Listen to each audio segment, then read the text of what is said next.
మంచిర్యాల జిల్లా జన్నార మండలం కవాల్ ఆశ్రమ పాఠశాలలో నూతనంగా పెంచిన మెస్ ఛార్జీల మెనూను జీసీసీ చైర్మన్ కొట్నాక్ తిరుపతి ప్రారంభించారు. అనంతరం విద్యార్థులతో కలిసి సీఎం రేవంత్ చిత్రపటానికి పాలాభిషేకం చేశారు. గడిచిన 9 సంవత్సరాల్లో ఏనాడు కూడా విద్యార్థుల ఆరోగ్యం పట్ల గత ప్రభుత్వం ఎలాంటి శ్రద్ధ చూపకుండా వారి జీవితాలతో ఆడుకుందని చైర్మన్ అన్నారు. కానీ ప్రస్తుత కాంగ్రెస్ ప్రభుత్వం మెస్ ఛార్జీలను దాదాపు 43% పెంచి విద్యార్థుల పక్షాన నిలిచిందని అన్నారు.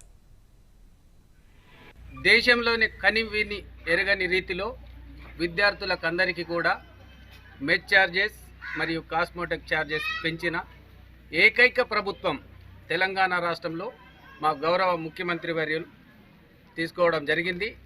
ఆ కార్యక్రమాన్ని ఉద్దేశించి ఈరోజు మంచిర్యాల జిల్లా జన్నారం మండలం కవ్వాల గ్రామంలో ఉన్న ఏదైతే ఆశ్రమ పాఠశాల బాలికలకు సంబంధించిన ఆశ్రమ పాఠశాలలో మా రాష్ట్ర ప్రభుత్వం ఈరోజు పండుగ వాతావరణంలో ప్రతి ఒక్క పాఠశాలలో కూడా ఎమ్మెల్యేలు, ఎంపీలు, కలెక్టర్లు, ఎంపీడీఓలు, ఎమ్మెల్యేలు ప్రతి ఒక్కరు కూడా ఈరోజు విద్యార్థులతో గడిపి ఏదైతే ఈ కార్యక్రమం చేపడుతున్నారో వారికి మరొకసారి ఇక్కడ ఈ కార్యక్రమాన్ని ఉద్దేశించి గౌరవ ముఖ్యమంత్రి వర్యులకి ప్రత్యేక ధన్యవాదాలు.